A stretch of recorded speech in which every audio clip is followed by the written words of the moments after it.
Mga master, okay lang bang? Huwag niyong skip ang mga ads sa aking mga video kung okay lang mga master. Salamat sa solid na suporta po. Yon, what's up mga masters? Nandito na naman tayo sa panibagong araw, panibagong kabanata na naman ang pagsasama-samahan natin ngayon, guys.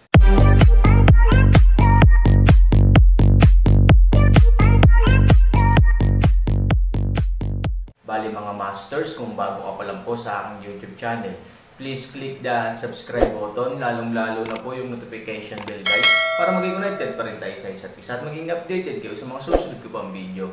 Bali mga masters, bago natin umpisahan ng kwento ay mag-shoutout po muna tayo para sa mga solid nating tagapakinig. Shoutout kay Robert Tolentino at shoutout kay Natsu Place. Shoutout kay Richard Libed. Shoutout kay Renny Boy Tuya. Yun na nga mga masters, no? Bali hindi na ito patagalin. In 3, 2, 1, let's go! Mga masters, 3 video po araw-araw ang i-upload natin. Ang bagong yugto ni Daryl sa Storytelling Channel sa YouTube mapapakinggan. Ang bagong kabanata.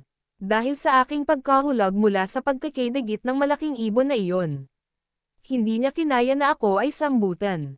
Kaya kami ay nagpagulong-gulong. At dahil dun siya ay napilayan. Habang iniisip nito ni Daryl, siya ay labis na nag-aalala para kay Lynn. Ngunit si Daryl ay may kasanayan sa paggamot. Si Daryl ay isa din alchemist. Madami siyang alam sa paggagamot. Kaya sinabi niya ito kay Lynn. Miss Lynn, maaari mo ba ako pagkatiwalaan? Nabali ang iyong binti, nawala sa pagkakailain ang iyong buto. Kaya ko itong ibalik sa dati. Ngunit kailangan mo lang tiisin ang sakit nito. Sabi ni Daryl. Nung una nagdadalawang isip si Lynn. Ano? Ang Vin na ito ay may kakayahan upang maibalik niya sa dating kalagayan ang aking buto sa binti.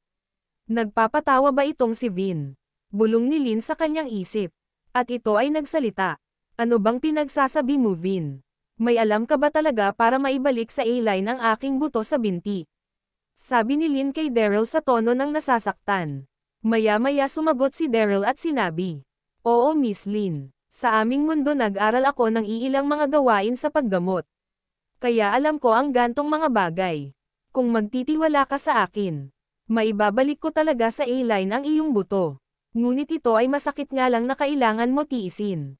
Sabi ni Daryl. Nang marinig ito ni Lynn, ito ay nag-isip, tuldok. Sa mga oras na ito, walang ibang tutulong sa akin kung hindi si Vin lang.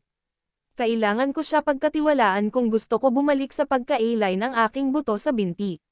Siguro naman kaya niya nga ito. Dahil sa kanyang tono ng pananalita, siya ay lubos na nakakasiguro na kaya niyang gawin.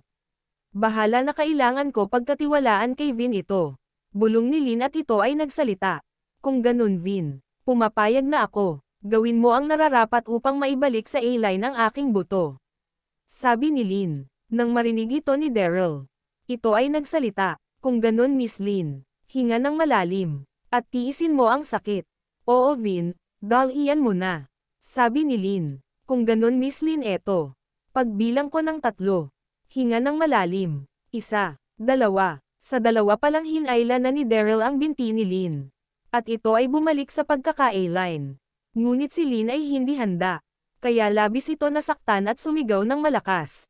Vin. Sa sobrang lakas ng sigaw ni Lynn sa sakit, ang mga ibon sa mga puno ay nagsialisan at lumipad papalayo. Ang echo sa buong lugar ay umalangaw-ngaw. Sobrang sakit, Vin. Bakit mo agad hinayla? Hinanti ko magbilang ka hanggang 3. Para ako ay makapaghanda. Sa pagbilang mo pa lang ng 2 ito ay agad mo hinayla. Mapapatay kita, Vin. Sigaw ni Lynn. Nang marinig ito ni Daryl, ito ay medyo napangiti at ito ay napakamot ng ulo. Maya-maya nagsalita si Daryl. Miss Lynn, kailangan ko gawin iyon. Upang hindi mo malabanan ang paghila ko sa iyong binti. Kung magkataon kasi hindi ito uobra. Kaya mas minabuti kong hilahin agad bago ka palang nakapaghanda. Sabi ni Daryl. Patawad, Miss Lynn. Kung ikaw ay nasaktan. Sabi ni Daryl. Nang marinig ito ni Lynn, ito ay medyo kumalma. At nag-isip. Mukhang tama nga siya. Hindi naman niya ata intensyon na gawin iyon para masaktan ako. Maya-maya nagsalita si Lynn. Kung ganun. Salamat, Vin. Salamat sa pagtulong mo sa akin. Nang marinig ito ni Daryl, siya ay gulat na gulat. Ano? Nagpasalamat si Miss Lynn sa akin. Isang himala. Bulong ni Daryl sa kanyang sarili. At ito ay nagsalita.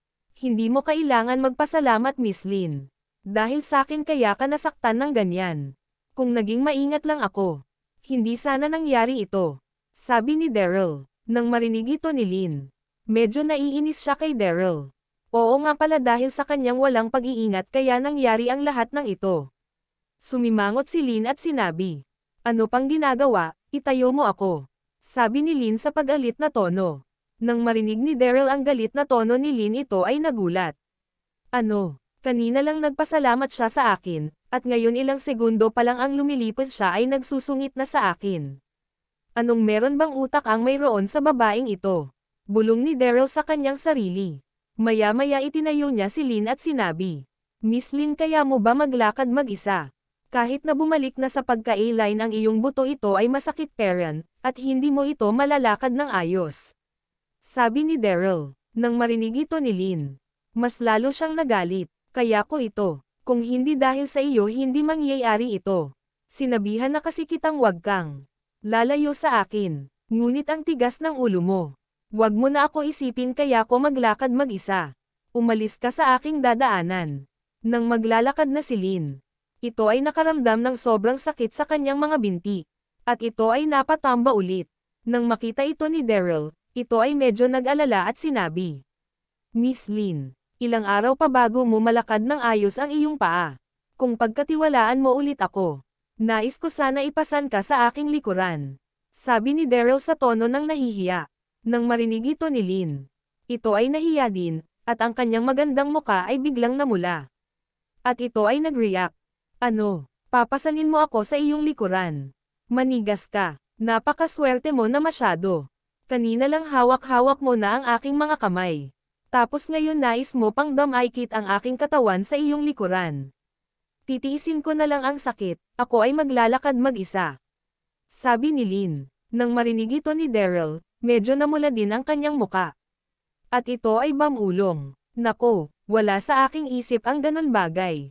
Nais ko lang siya pasanin para hindi na siya mahirapan sa paglalakad. Ngunit naisip niya na gusto kong damaykit ang kanyang katawan sa likuran ko." Bulong ni Daryl sa kanyang sarili, at ito ay napatingin sa magandang katawan ni Lin. Ang ganda talaga ng hubog ng katawan nito ni Miss Lin. Ang kanyang dibdib ay hindi gaanong kalusog, hindi tulad kay Miss Yui. Ngunit ang tinataglay nitong kagandahan ay sobra-sobra. Bulong ni Daryl sa kanyang sarili habang ito ay nakatingin sa dibdib ni Lin. At nang mapansin ni Lin ang tingin ni Daryl sa kanyang katawan, ito ay kumuha ng maliit na bato sa kanyang pagkakatamba. At binato ito kay Daryl. At nang tinamaan si Daryl sa ulo ng bato na ito, si Daryl ay bumalik sa kanyang ulirat. Nang makita niya na nakatingin sa kanya si Lin at ang titig ni Daryl sa katawan ni Lin, ito ay kanyang inalis. "Ano bang ginagawa ko?" Bulong ni Daryl. "Ikaw, akala ko nagbago ka na.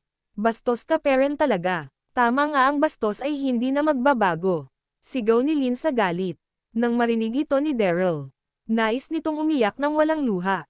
"Naku, galit na naman sakin si Miss Lin. Akala ko okay na lahat. Naging mabuti na siya sa akin. Ngunit ngayon dahil sa nangyari at hindi ko sinasadya pagtingin sa kanyang magandang katawan, ito ay galit na naman sakin at tinatawag na naman akong bastos." Bulong ni Daryl sa kanyang sarili. At si Lin ay nagsalita muli at sinabi kay Daryl, "Tuldok, halika, lumapit ka sa akin. Hindi mo na ako kailangan pasanin sa iyong likuran.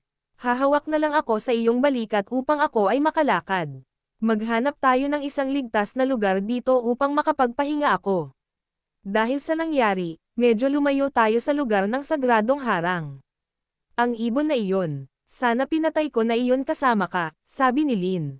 Nang marinig ito ni Daryl, ito ay napakamot ng ulo. Ang pag-uugali talaga nito ni Miss Lin ay maikli ang pasensya. Bulong ni Daryl sa kanyang sarili.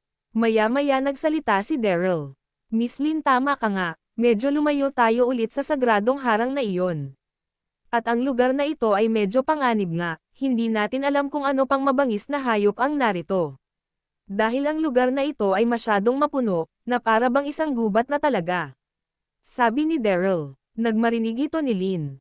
Ito ay nagsalita, "Kaya nga kailangan natin maghanap ng isang ligtas na lugar. upang ako ay makapagpahinga para bumalik na sa ayos ang aking pagkakalakad. Dahil kung tayo ay makakatagpo ulit ng isang mabangis na hayop, hindi ko kayang maprotektahan ka dahil sa aking kalagayan sa mga oras na ito. Kaya kailangan natin mag-ingat ng doble. Sabi ni Lynn kay Daryl.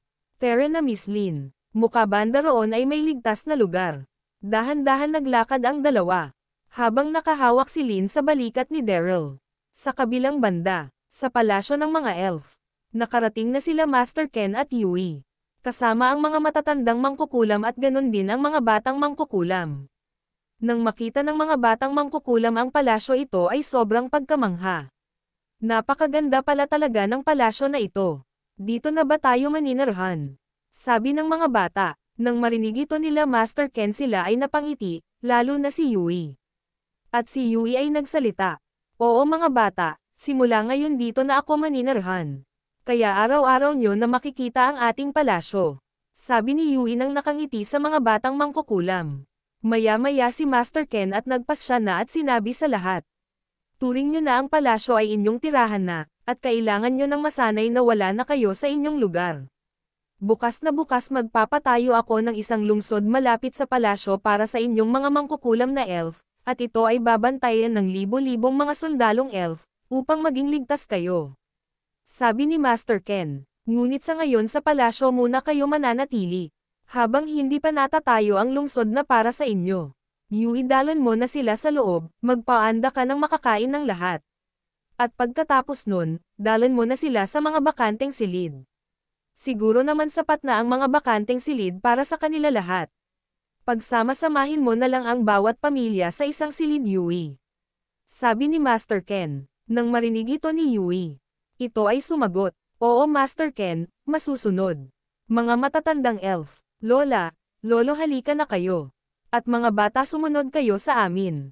Papasok na tayo sa palasyo upang makakain na kayo. Sabi ni Yui. Nang marinig ito ng mga bata labis ang saya sa mga mukha nito. Nang makita ni Yui ang mga reaksyon ng mga bata at matatandang mangkukulam na elf. Ito ay labis ang saya. Kung nandito lang si Ginoong Vin, makikita niya ang mga reaksyon ng mga batang ito. Sigurado akong matutuwa rin iyon. Ngunit sa mga oras na ito, hindi pa nila alam ni Miss Lin kung anong nangyayari na sa aming lahing elf. Bulong ni Yui. At maya-maya nagpaalam na si Master Ken. Sige na Yui, pupuntahan ko na ang ibang general upang magdala ng mga kasundaluhan sa lugar ng mga mangkukulam. Nag-aantay na ang iba sa akin roon. Sabi ni Master Ken, at ito ay lumipad ng mabilis. Yun na nga mga masters, no? Bali panibagong kabanata na naman yung natapos natin ngayong gabi. Muli, maraming salamat po talaga sa walang sawang suporta po sa aking YouTube channel na talagang inaabangan nyo po ang bawat upload ko po.